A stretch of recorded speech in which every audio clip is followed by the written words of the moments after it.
So, good day sir, I am Tongko Nick Neil from Section G2N. So today I'm going to discuss the topic entitled Ship Stresses and the Measures on Board to Counteract the Effect of Ship Stresses. So unsa dining ship stresses? So kada barko na may nagkadaiyang stress tungod sa forsa gikan sa mga balud, karga o pagmaniobra. Kung dili makontrol, magkompromiso sa kaligunon o kaluwasan sa barko.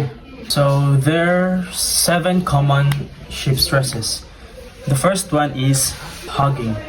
Unsa dining hugging? Ang kining hugging mahitabo kung ang tunga-tunga sa barko ang sinati og pagdugso o pagtaas tungod sa pagbayaw sa balod or wave crest, samtang ang atubangan or ang bow or ang stern sa barko gipugos paubos tungod sa gibugaton sa barko.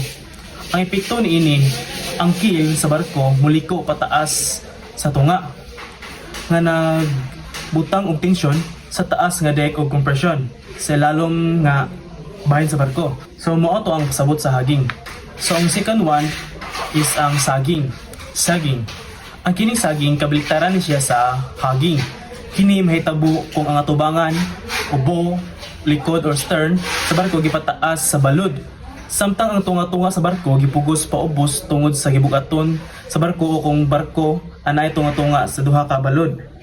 Ang epekto niini, ang ihang keel sa barko muliko paubos sa tunga nga nagbutang og kompresyon sa taas nga deck og tensyon sa ilalom nga bahin sa barko.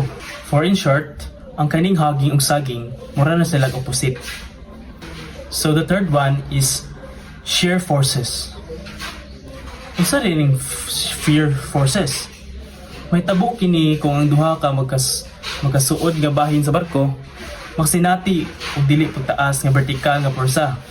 Ilabi na duol sa tunga-tunga sa bahin sa barko or sa midship area, o kung kalit nga mausab ang distribution sa karga or weight distribution.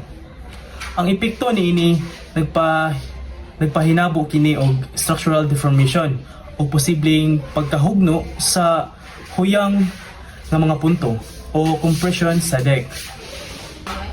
So ang pangkapat is ang torsional stress. Ang torsional stress may tabo kini mugna ang barko nagkasinati og pagtuyok o twisting tungod sa pagtaas nga lihok sa balod. Uneven wave action sa port o wala o starboard to o nga bahin. Ang epekto niini nagpahinabo kini og pagtuyok sa walas barko or hull, ilabi na sa mga barko nga naay lapad nga deck sama sa mga container ship. Ang pagkalima is ang panting.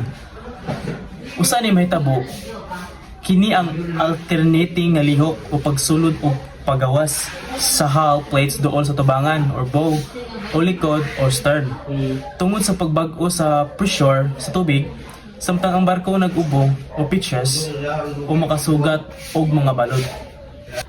So ang epekto niini, mahimo kining musangpot sa kakapoy or fatigue o pagkahuyang sa plating sa hull. So ang pagkaunom is ang pounding. Usa ni may tabo, kini ang balik-balik o kusog nga pag-igo sa ubos o patag nga bahin sa hull batok sa balud kung ang barko mulihok sa taas nga ikusgon o sa baloron nga dagat. Ang epekto niini, nagpahinabo kini og localized nga kadaot sa tubangan, bow o kilya keel nga bahin. And lastly, ang rocking. Ang rocking is mao ni ang side to side nga pagtuis o distortion sa struktura nga sa barko nga gipahinabo sa pagligid or rolling sa baluron nga dagat.